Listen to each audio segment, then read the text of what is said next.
Attorney Jennifer Spear here, and you might notice I'm not in a suit and I'm not wearing makeup or jewelry. And that's because I want to speak to you from my heart. Right now, what I'm going to tell you is unscripted.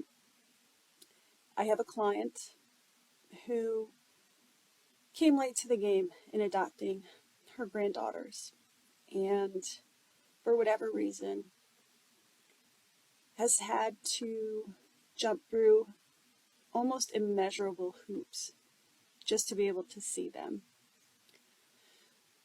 She was relegated to 4-hour visitation a week by DFACS.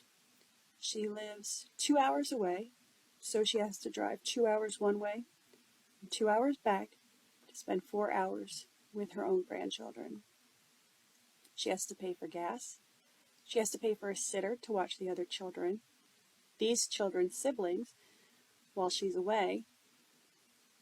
And she is at the mercy of DFACS and the foster parents. They decide where and when she can visit her own grandkids. Now, I know what you're thinking. Grandma must be a junkie. Grandma must have so many problems. The truth is, Grandma was a foster home in the state of South Carolina for 24 years. She's adopted 9 kids. She's fostered over 100. On top of that, there's something called an ICPC, which is fancy for when children are in DFACS custody here and need to be reunited with a family in another state. She had that approved. They still didn't move the kids. Why? Rumor has it the case manager is afraid of the foster parents because they make allegations and grievances and complaints about DFACS and about her. The problem, of course, is that the foster parents have no legal standing. You can look up Owen v. Watts if you want. There's no reason for her to be afraid of them.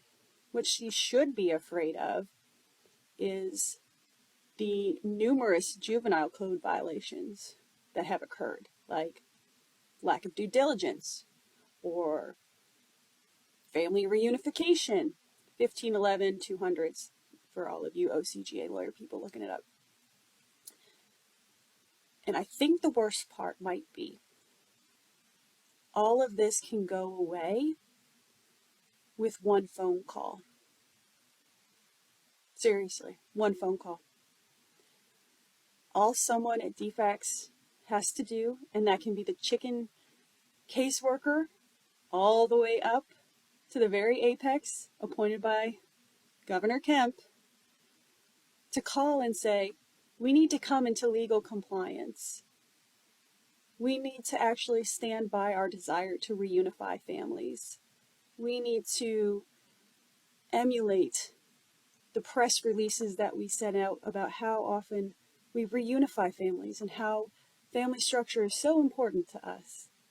All of this, it's been going on for a year. All of this could go away with one phone call. That's it. There's not a court in this state, and I venture any state, that would overturn DFACS giving a child to its biological family, especially in the case where the grandmother has been a DFACS family for a quarter of a century. But if you think there won't be public appeal or legal appeal after appeal after appeal, if those children are kept in the foster care system, have I got news for you. And I get that DFACS is known for being behind the ball, shall we say. But this is the first time I've had DFACS actually be afraid of someone. Usually, my clients call me because they're afraid of what DFACS is going to do to them, not the other way around. But again, one phone call.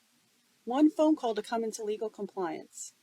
One phone call to reunify a family is all it takes instead of a year's worth of litigation. And they wouldn't do it. At least they haven't yet. It's been expensive, exhausting, draining. The emotional side, the physical side, the mental side. It's draining on all of it. And I don't know why one phone call cannot be made to remedy this entire situation. I really don't. So that's my client's story, sort of. Um, it'll. There's more parts. There's lengthier parts. There's more in-depth parts.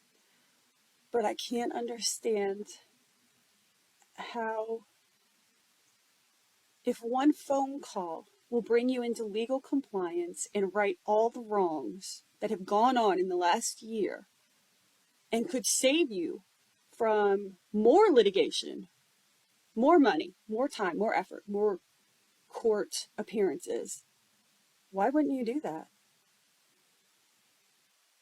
If you have an answer, just call Jen.